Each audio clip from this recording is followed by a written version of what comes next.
Giving a successful job talk should not be a mystery, yet for many students, it is. In this video, I'll talk about the challenges with giving successful job talks and what I think the most important ingredient is separating good job talks from great ones that get you offers. I'm going to say something probably controversial. The biggest hurdle that we can control when it comes to students getting academic jobs has always been the job talk.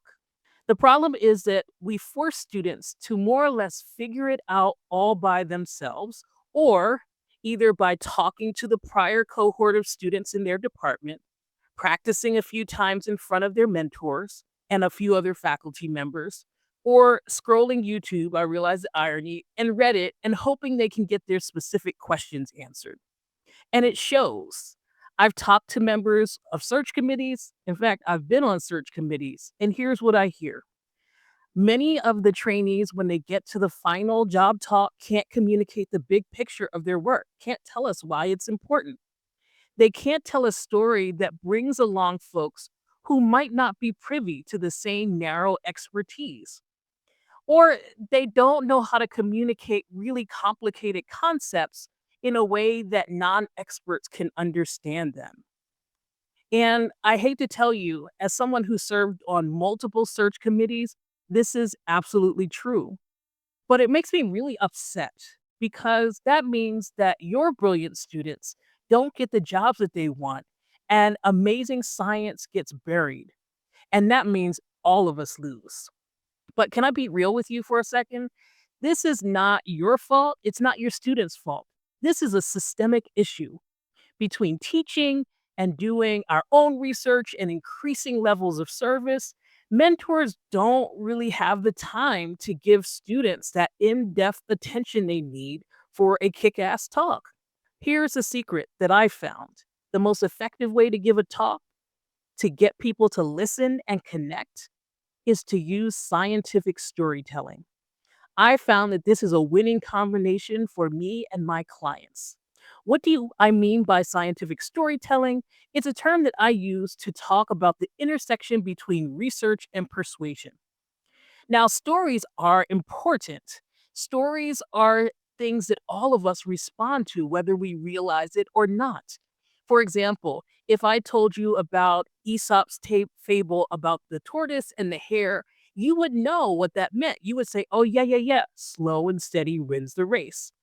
We as humans use stories to connect, to transmit values across generations.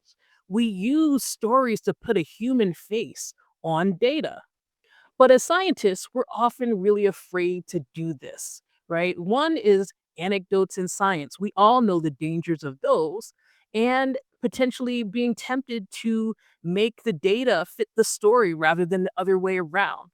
Many of you have heard the stories of other academics who have used data in ways that are not ethical and have gotten caught or not, right? And then you might feel that scientists or other colleagues won't take you seriously if you use stories, right?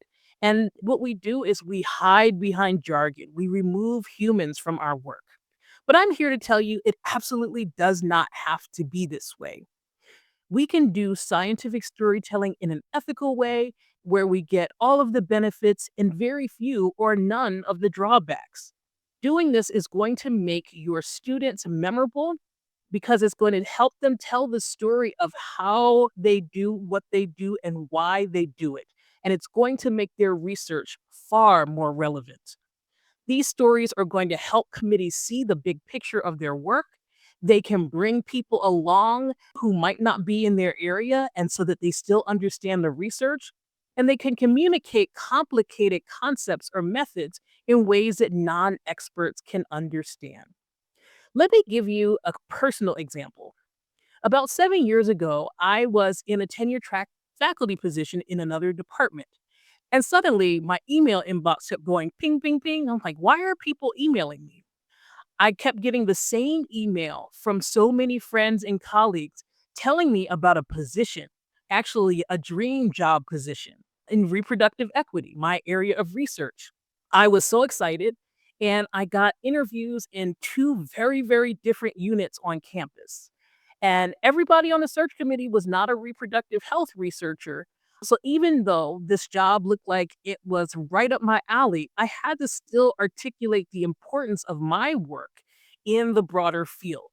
So the lucky thing is I got 2 interviews. The unlucky thing is that I got 2 very different interviews, and they wanted me to give the same job talk at the same time to both audiences. So I had to talk to quantitative economists like me, sociologists and political scientists on one hand, and then the other hand, I had to talk to public health people and physicians who honestly really don't trust economists a lot of the time.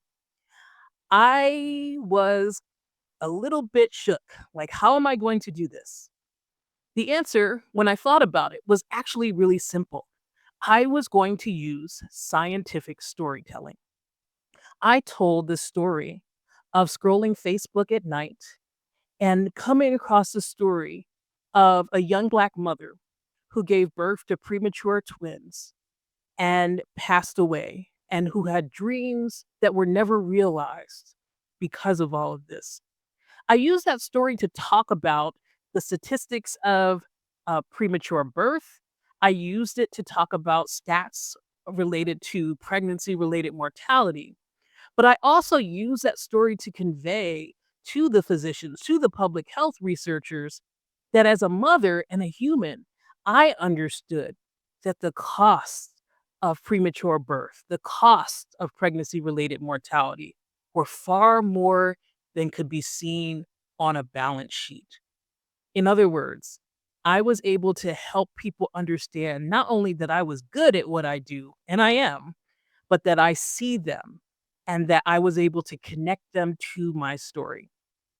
Now, obviously, I got the job, but this lesson really showed me that if you want people to buy in to what you're saying, even and especially with science, they have to connect to this emotionally on some level. And stories are the most efficient and powerful way to do that. Stories allow you to tell your why. They allow you to make complex ideas much simpler, and they get search committees to buy into your vision. It worked for me, and this is why I've been teaching students and clients to do this process for years since, because it helps them win on the job market. But you know what?